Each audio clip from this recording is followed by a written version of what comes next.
So picture this. The Galactic Council, in all their infinite wisdom and bureaucratic glory, decided that the universe needed a definitive ranking system for apex predators. Because apparently when you have faster than light travel in artificial gravity, the next logical step is comparing whose planet has the scariest murder machine. They called it the Apex Predators Summit, which honestly sounds like a really terrible comic book convention, but whatever. The station they chose for this little get-together was the Concordia Arena, a massive floating coliseum that screamed compensating for something in about 40 different languages. And let me tell you, the turnout was impressive. The Vraxian horde brought something that looked like a scorpion had hate-married a bulldozer. The Nephthari collective wheeled in a tank containing a creature that was basically concentrated nightmares with teeth. Commander Threxus of the Creel Empire strutted in with his people's contribution, a 12-foot-tall armored monstrosity called a Ripper that looked like evolution had given up halfway through and just added more claws. Then Earth's delegation arrived. Ambassador Marcus Webb stepped through the airlock wearing his standard-issue diplomatic suit and an expression that suggested he'd made peace with every poor life choice that led him to this moment. Behind him came Dr. Patricia Alvarez, a xenobiologist who everyone called Pat because life was already complicated enough. And behind Pat, moving with the chaotic energy of a tiny drunk person, was Emma. Emma was 3 years old, maybe 3.5 if you were being generous. She had pigtails, light-up sneakers, and a sippy cup decorated with cartoon dinosaurs.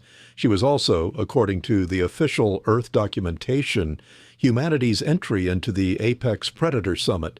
The arena went very, very quiet. Commander Threxus was the first to break the silence, and he did it with the kind of laugh that suggested he thought he was in on a joke that everyone else was missing. Ambassador Webb, he said, his translator unit rendering his amusement in perfect standard galactic. I believe there has been an error. This is a summit for apex predators, not... What is the Earth term? Pets? Marcus smiled the way diplomats do when they're professionally required not to say what they're actually thinking. No error, Commander. This is Emma. She's 3 years old, which in human development terms makes her a juvenile apex predator. The arena erupted in a mixture of confusion and what could only be described as second-hand embarrassment. A delegate from the Quilxian sovereignty, whose species resembled a very judgmental squid, waved several tentacles dismissively. Surely you jest? Where is the actual predator, the adult form? This creature is barely the size of a Quilxian hatchling. Pat, meanwhile, was engaged in the age-old battle of trying to keep Emma from eating arena floor debris. Emma, no, we don't put that in our mouths. We've talked about this. She looked up at the assembled aliens with the exhausted expression of someone who'd been explaining human children to skeptical extraterrestrials for the past 6 hours. Look, I know how this seems, but you have to understand the concept of human juvenile behavior. Think of it as concentrated chaos with no regard for self-preservation or the laws of physics. Preposterous, Threxus declared, clearly enjoying himself now. The Krell Ripper behind me has 16 different ways to kill prey, armor plating that can withstand plasma fire, and a psychological warfare scream that induces panic in 97% of known species. Your small, fleshy creature appears to be attempting to remove her own footwear. Emma had indeed gotten very focused on her light-up sneakers, which was occupying about 60% of her attention span. The other 40% was dedicated to eyeing a packet of fruit snacks in Pat's supply bag. Marcus remained unnervingly calm. Commander, I understand your skepticism. Perhaps a demonstration would be premature, but I assure you that humanity's position as an apex predator species is well documented. We simply happen to be showing you the juvenile stage, which admittedly operates on different principles than adult humans. Different principles, Threxus repeated, his mandibles clicking in what his species considered amusement, such as being easily distracted by shiny objects and requiring constant supervision.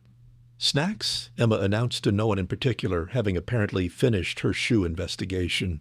Want snacks now? Pat quickly retrieved the fruit snacks, tearing open the packet with practiced efficiency. Here, sweetie, but you have to sit still, okay? We're in the middle of something important. Threxus leaned toward his aide, speaking loud enough for everyone to hear. Earth sends a creature that requires feeding and cannot even articulate complete sentences. This is either the greatest diplomatic insult in galactic history or the most entertaining comedy I've witnessed in decades. Marcus's smile never wavered, but there was something in his eyes now, something that might have been warning or possibly anticipation. Commander, I would suggest not underestimating human juveniles based on their size or apparent vulnerability. That would be unwise. Here's the thing about toddlers that the Galactic Council was about to learn the hard way. They operate on a very simple principle. What's mine is mine. What's yours is mine. And any disruption to this worldview will be met with immediate and disproportionate retaliation. Diplomacy is not in their vocabulary, mostly because vocabulary itself is still a work in progress. Emma had settled into a relatively peaceful state, munching on her fruit snacks and watching the other apex predators with the mild interest of someone watching paint dry. She'd even started humming, which Pat recognized as the calm before literally any storm. Threxus, emboldened by what he perceived as humanity's humiliating display, decided to prove his point with a grand gesture. He strode across the arena floor, his armor clanking with each step, and before anyone could process what was happening, he plucked Emma's juice box right out of her tiny hands. "You see," he announced, holding the dinosaur-decorated container aloft like a trophy. "The human child does not even defend her resources. This is your apex predator, a creature that surrenders without—" He didn't get to finish that sentence. Emma's face went through a transformation that would have fascinated xenobiologists if any of them had been taking notes instead of backing away slowly. Her eyes widened, her lower lip jutted out. Her face turned a shade of red that humans had specifically named warning crimson. And then she did something that no apex predator in galactic records had ever done. She screamed. But this wasn't just any scream. This was a sound that started somewhere around the frequency that shatters glass and climbed upward into ranges that several species didn't even know existed. The Krell's sonic dampeners, rated for their own Ripper's psychological warfare capabilities, immediately failed with a sound like expensive equipment dying. 3 different species clapped appendages over their auditory sensors. The Nephthari's nightmare fish thing actually retreated to the back of its tank. "Oh no," Pat said quietly in the tone of someone watching a natural disaster unfold in slow motion. "Oh, no, Marcus, we need to—" But it was too late. Emma had moved to phase 1.5, the wind-up. She took a breath that seemed to violate several laws of thermodynamics, and Marcus calmly activated his own auditory protection while saying into his comm unit, "Note for the record, Commander Threxus initiated hostile action against the human juvenile at 1400 hours station time." The second scream somehow managed to be worse than the first. Emma had discovered that if she alternated between high-pitched shrieks and guttural rage sounds, she could create a psychological effect that bypassed rational thought entirely. The Quoxian delegates' tentacles knotted themselves in distress. Threxus dropped the juice box, which was exactly what any reasonable being would do, but Emma had already moved beyond reason. She went boneless. Pat made a grab for her, but Emma employed the toddler's ultimate defensive technique, eliminating her own structural integrity. She became a writhing, screaming liquid that defied all attempts at containment. Pat, who had clearly done this before, managed to avoid getting kicked in the face, but just barely. "Mine!" Emma shrieked, pointing at the fallen juice box with the fury of 1,000 suns. "Mine, mine, mine!" Threxus backed away, his earlier confidence evaporating like water on a hot plate. "What is wrong with it? Is it damaged? Malfunctioning?" Marcus, still unnervingly calm, replied over the chaos, "No, Commander, this is normal human juvenile behavior when their resources are threatened. We call it a tantrum. You've just triggered every single one of her threat responses simultaneously, and unlike your Ripper, she has absolutely no concept of proportional response or self-preservation. Emma had moved to phase 2, object deployment. She grabbed her sippy cup and hurled it with surprising accuracy directly at Threxus's head. It bounced off his helmet with a hollow thunk. Then she found a drop data pad and sent that flying, too. Her aim was getting better with each throw, which was somehow more terrifying than if she'd been missing. "Make it stop," the Quilxian delegate pleaded. "Can't," Pat grunted, still wrestling with what amounted to an angry octopus made of pure rage and poor impulse control. Has to run its course, maybe 10 minutes, maybe 30. There's no way to know. The Krell Ripper 12 feet of armored death machine took one look at the screaming, thrashing miniature human and slowly backed toward its containment unit. Now, if you think the story ends with Emma just screaming and throwing things, then you clearly haven't spent much time around human toddlers. Because what happened next was less like a tantrum and more like watching a master tactician dismantle an enemy force using nothing but audacity and the complete absence of fear. Emma had entered phase 3, environmental manipulation. She'd wriggled free from Pat's grasp using a technique that can only be described as aggressive noodling and was now mobile. This was bad. This was very bad. She made a beeline for the nearest control panel, which some genius had installed at exactly toddler height, and started pressing buttons with the systematic dedication of someone trying every possible combination. Alarms began wailing. The arena's atmospheric controls flickered. Somewhere emergency lights started strobing, which only added to the apocalyptic atmosphere. "Security override needed in Sector 7, someone shouted over the comms. Marcus leaned toward his recording device, maintaining his nature documentary narrator energy. Note how the juvenile has instinctively identified critical infrastructure. Humans evolved as tool users, and even at this developmental stage, they demonstrate an alarming ability to interact with technology in ways the designers never anticipated. Threxus was now trying to return the juice box, holding it out like a peace offering to an angry god. "Here, take it. The beverage container is yours." But Emma had moved beyond the juice box. The juice box was old news. She'd discovered that if she screamed at just the right pitch near the Nephthari tank, their nightmare fish creature flinched. So naturally, she did it again and again. The nightmare fish, apex predator of a death world covered in acidic oceans, was now cowering behind some decorative rocks. "This is insane," the Quilxian delegate wailed. "Our predator can dissolve organic matter with its touch. Why is it retreating from something that weighs less than 20 kilograms? Pat, who'd finally caught up to Emma and was attempting negotiation tactics, answered while dodging tiny fists. "Because your predator operates on logic. Emma operates on pure emotional chaos. There's no defense against someone who doesn't understand consequences. Emma, sweetie, if you calm down, we can... No, don't climb that."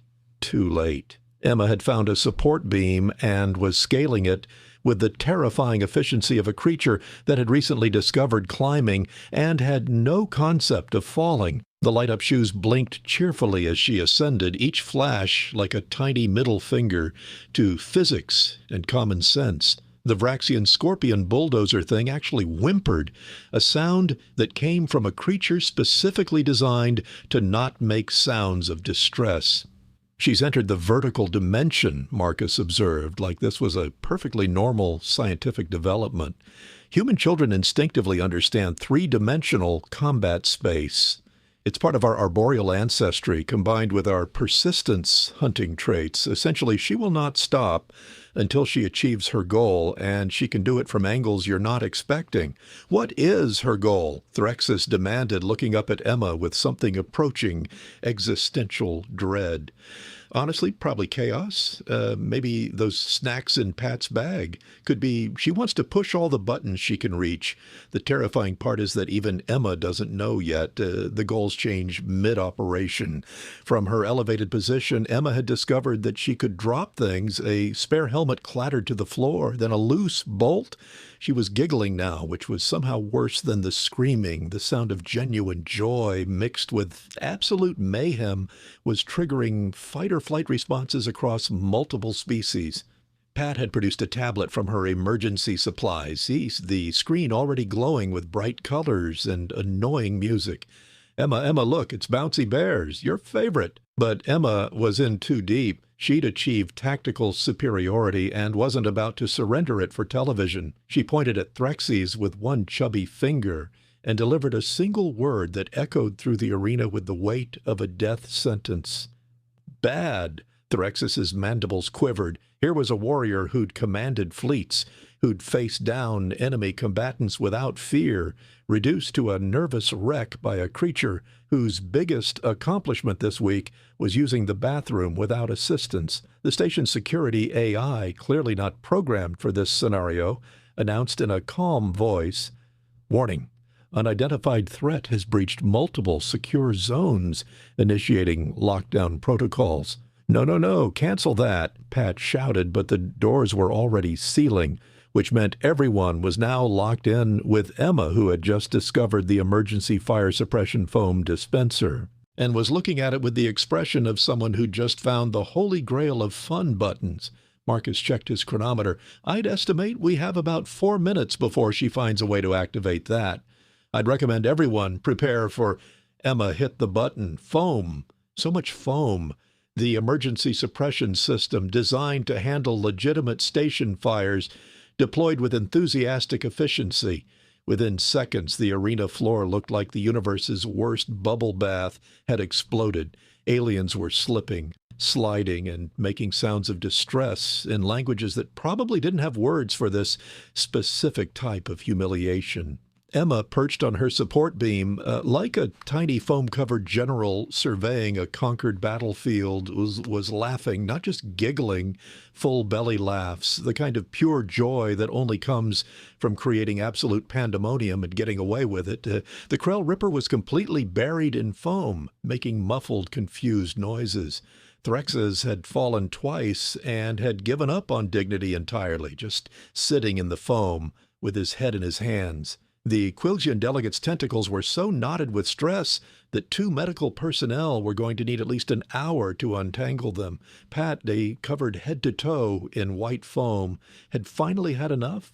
She pulled out the ultimate weapon, the nuclear option that she'd been saving for absolute emergencies. From her bag, she produced not just the tablet, but also a pack of premium chocolate chip cookies. The good ones, not the off-brand nonsense, and a juice box, not Emma's original juice box, mind you. A new one, grape-flavored. Emma Rose Henderson, Pat said, using the full name that every human child knows means business. "If you come down right now, you can have cookies and Bouncy Bears and this brand new juice box that nobody has touched." Emma's laughter stopped. Her tactical mind, such as it was, began calculating. She looked at the foam-covered chaos below. She looked at the cookies. Back to the chaos. Back to the cookies. The cookies won. She climbed down with the same terrifying efficiency she'd used going up, plopped herself directly in front of Pat, and held out both hands. "Cookie." Pat handed over the entire pack, the juice box, and the tablet, which immediately began playing aggressively cheerful music about friendship and sharing. Emma, covered in foam and looking like a tiny swamp monster, settled into a cross-legged position and started munching cookies with the peaceful contentment of someone who hadn't just orchestrated an interstellar incident. The transformation was instant. The screaming demon child was gone, replaced by an adorable toddler humming along to cartoon bears. She even offered Pat a cookie, which was how you knew the storm had truly passed. Threxes slowly stood up, foam sliding off his armor in wet clumps. He approached Marcus with the careful movements of someone approaching a dangerous animal's handler. "Ambassador Webb, on behalf of the Krell Empire, I formally apologize for my actions. I should not have taken the juvenile's beverage container. It was..." He paused, searching for words. "Unwise." Marcus accepted the apology with a gracious nod, though his eyes were twinkling with barely suppressed amusement.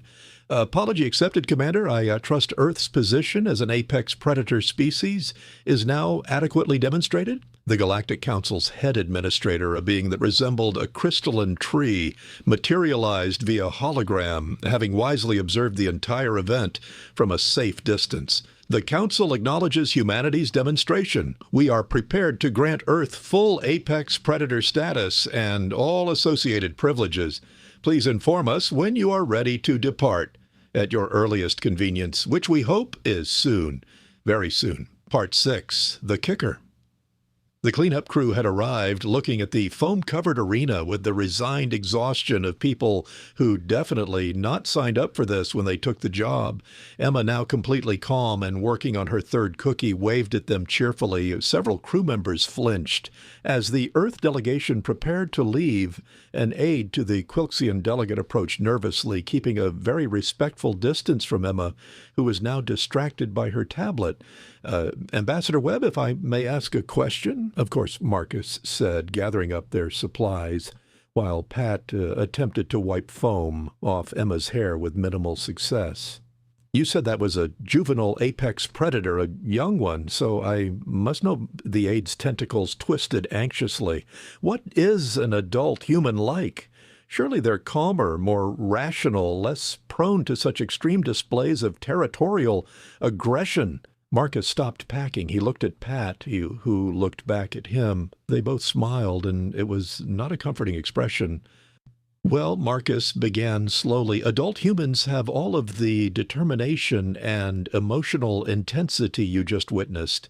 All of that refusal to give up, that creativity and problem solving, that complete inability to recognize when they're outmatched. But here's the thing. Adults have fully developed prefrontal cortexes. The aide waited, clearly not understanding why this was worse. Pat jumped in, bouncing Emma on her hip. It means we can plan. What you saw today was pure emotional chaos with no forethought. Now imagine that same energy, but with tactical thinking, tool creation, long-term strategy, and the ability to hold grudges for decades. Also, we have opposable thumbs and understand how locks work. Oh, and we can communicate complex ideas, Marcus added cheerfully, so we can organize into groups, sometimes very large groups, with vehicles and weapons, and we still have the same basic drive that Emma has. We just dress it up in paperwork and call it civilization. The aide had gone very still. You're saying the juvenile form is the least dangerous version. Exactly, Marcus beamed like a proud parent. Emma here will statistically grow up to be taller, stronger, smarter, and significantly more patient than she is now. But she'll still have that core trait, the one where she decided that a 12-foot armored killing machine wasn't a good enough reason to not pursue her objectives. We call it determination, stubbornness, the human spirit. It's why we climbed out of caves and built starships. The aide backed away slowly. I need to file a report, several reports, perhaps a formal recommendation that the Quilxian sovereignty establish very friendly relations with Earth and never under any circumstances take anything that belongs to a human. Probably wise, Pat agreed. Over the next hour, as word spread through the station, the Earth delegation noticed a distinct change in how aliens interacted with them. Doors opened before they reached them. Other species gave them a wide berth in corridors. 3 different ambassadors sent formal gifts of apology for past minor diplomatic slights that Marcus didn't even remember happening. At the docking bay, as they prepared to board their shuttle, Threxes appeared one final time. He stood at attention and gave a formal Krell salute.